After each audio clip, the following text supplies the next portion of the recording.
दोस्तों इस साल दिवाली 24 अक्टूबर 2022 दिन सोमवार को आ रही है। दिवाली में मुख्य रूप से लक्ष्मी गणेश का पूजन किया जाता है। मान्यताओं के अनुसार इस दिन माँ लक्ष्मी गणेश का पूजन करना शुभ माना गया है। शास्त्रों के अनुसार इस दिन माँ लक्ष्मी सबके घर आशीर्वाद देने आती हैं। दिवाली के दिन शुभ मुहूर्त के अनुसार लक्ष्मी जी का पूजन विधि पूर्वक करने से सारी मनोकामनाएं पूरी होती हैं। दिवाली को दीप उत्सव भी कहा जाता है। हिंदू धर्म के अलावा बौद्ध, जैन और सिख धर्म के अनुयायी भी दिवाली मनाते हैं। जैन धर्म में दिवाली को भगवान महावीर के मोक्ष दिवस के रूप में मनाया जाता है। ऐसा माना जाता है कि यह पर्व भगवान श्री राम के लंकापति रावण पर विजय हासिल करने और 14 साल का वनवास पूरा कर घर लौटने की खुशी में मनाया जाता है। इसलिए इस दिन घरों को दीपकों से सजाया जाता है। दिवाली के दिन सभी लोग एक दूसरे के घर जाते हैं और मिठाई भी बांटते हैं। दिवाली का शुभ मुहूर्त इस बार 24 अक्टूबर और 25 अक्टूबर दोनों दिन ही अमावस्या तिथि पड़ रही है, लेकिन 25 अक्टूबर को अमावस्या तिथि प्रदोष काल से पहले ही समाप्त हो रही है। 24 अक्टूबर को प्रदोष काल में अमावस्या तिथि होगी। उस दिन निश्चित काल में भी अमावस्या तिथि रहेगी। इसीलिए 24 अक्टूबर को ही पूरे देश में दिवाली मनाई जाएगी।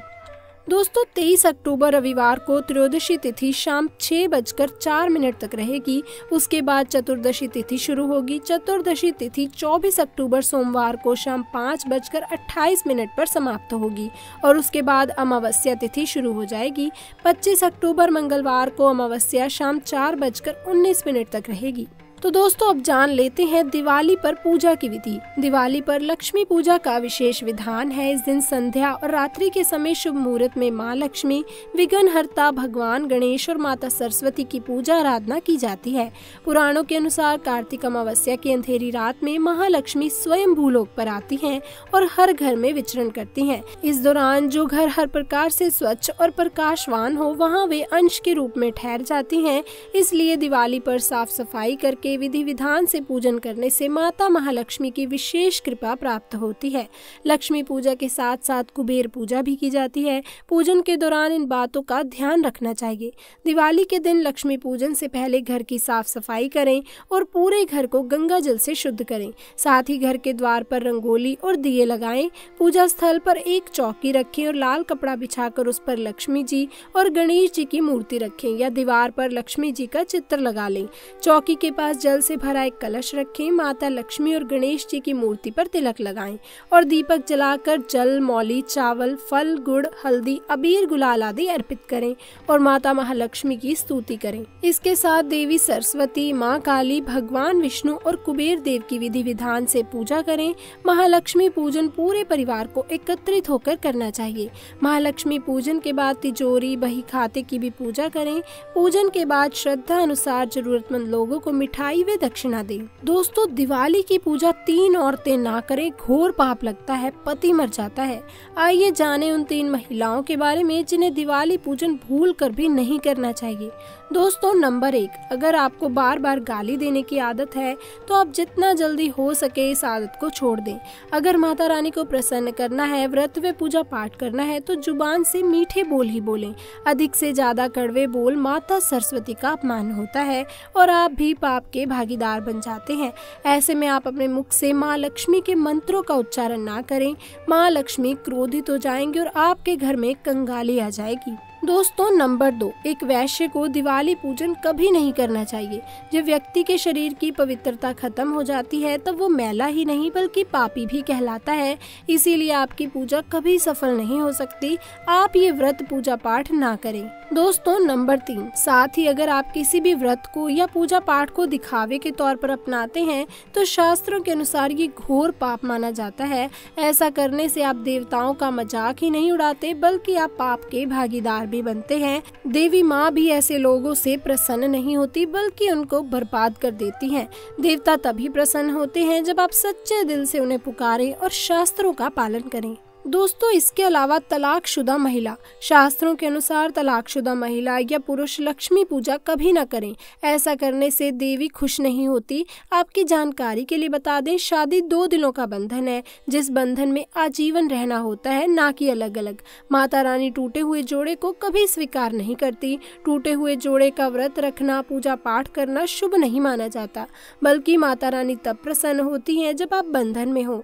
खासतौर से पति पत्नी अगर दिवाली का व्रत रखें तो माता रानी सबसे अधिक प्रसन्न होती हैं और आपको वरदान प्रदान करती हैं। अब बात करते हैं दिवाली की पौराणिक कथा। एक पौराणिक कथा के अनुसार एक गांव में साहूकार रहता था। उसकी बेटी हर दिन पीपल के पेड़ पर जल चढ़ाने के लिए जाया करती थी। जिस पीपल पर वह जल चढ़ाती थी, उस पेड़ पर माँ लक्ष्मी का वास था। एक दिन लक्ष्मी जी ने साहूकार की बेटी से कहा कि वे उसकी मित्र बनना चाहती हैं। लड़की ने जवाब में कहा कि वे अपने पिता से पूछकर बताएगी। घर आकर साहूकार की बेटी ने पूरी बात बताई। बेटी की बात सुनकर साहूकार ने हाँ कर दी। दूसरे दिन साहूकार की बेटी ने लक्ष्मी जी को सहेली बना लिया। दोनों अच्छी सखियों की तरह एक दूसरे से बातें करती। एक दिन लक्ष्मी जी साहूकार की बेटी को अपने घर ले आई। लक्ष्मी जी ने अपने घर में साहूकार की बेटी का खूब आदर किया और पकवान परोसे। जब साहूकार की बेटी अपने घर लौटने लगी तो लक्ष्मी जी ने उससे पूछा कि वे अपने घर उसे कब बुलाएगी। साहूकार की बेटी ने लक्ष्मी जी को अपने घर बुला लिया, लेकिन आर्थिक स्थिति ठीक न होने के कारण वे स्वागत करने में घबरा रही थी। क्या वे अच्छी तरह से स्वागत कर पाएगी? साहूकार अपनी बेटी की मनोदशा को समझ गया। उसने बेटी को समझाते हुए कहा कि वे परेशान न हो और फौरन घर की साफ सफाई कर चौका मिट्टी से लगा दे। 4 बत्ती वाला दिया लक्ष्मी जी के नाम से जलाने के लिए भी साहूकार ने अपनी बेटी से कहा। उसी समय एक चील किसी रानी का 9 लखा हार लेकर साहूकार के घर आ गया। साहूकार की बेटी ने उस हार को बेचकर भोजन की तैयारी की। थोड़ी ही देर में माँ लक्ष्मी भगवान गणेश के साथ साहूकार के घर आई और साहूकार के स्वागत से प्रसन्न होकर उस पर अपनी कृपा बरसाई।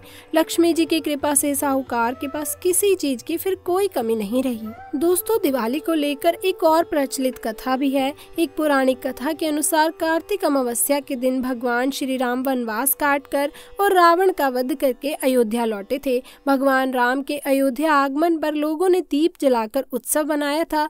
तभी से दिवाली मनाई जाती है। एक अन्य कथा के अनुसार एक नरकासुर नाम का राक्षस था। राक्षस ने अपनी असुर शक्तियों से देवता और जनमानस को परेशान कर रखा था। इतना ही नहीं, इस राक्षस ने साधु संतों की 16,000 स्त्रियों को बंदी बना लिया था। नरकासुर के बढ़ते अत्याचारों से परेशान देवता और साधु संतों ने भगवान श्री कृष्ण से मदद मांगी। इसके बाद भगवान श्री कृष्ण ने कार्तिक मास में कृष्ण पक्ष की चतुर्दशी को नरकासुर का वध कर देवता और संतों को उसके आतंक से मुक्ति दिलाई। इसके साथ ही उन्होंने 16,000 स्त्रियों को कैद से मुक्त करवाया। कहते हैं कि इसी खुशी में दूसरे दिन यानी कार्तिक मास की अमावस्या को लोगों ने घरों में दिए जलाए। तभी से नरक चतुर्दशी और दिवाली का त्योहार मनाया जाता है। दिवाली को लेकर धार्मिक मान्यता है कि इस दिन भगवान विष्णु ने राजा बलि को पाताल लोक का स्वामी बनाया था और इंद्र ने स्वर्ग को सुरक्षित पाकर खुशी से दीपावली मनाई थी। एक अन्य कथा के अनुसार दिवाली के दिन समुद्र मंथन के दौरान क्षीर सागर से लक्ष्मी जी प्रकट हुई थी और उन्होंने भगवान विष्णु को पति के रूप में स्वीकार किया था। तभी से दिवाली का त्योहार मनाया जाता है। दोस्तों, आज की वीडियो में बस इतना ही। मिलेंगे नेक्स्ट वीडियो में। अगर आपको जानकारी अच्छी लगी हो, वीडियो ज्ञानवर्धक लगी हो, तो वीडियो को एक लाइक जरूर कीजिएगा और चैनल को भी सब्सक्राइब कर लीजिएगा। मिलते हैं अगली वीडियो में, तब तक के लिए आपका धन्यवाद।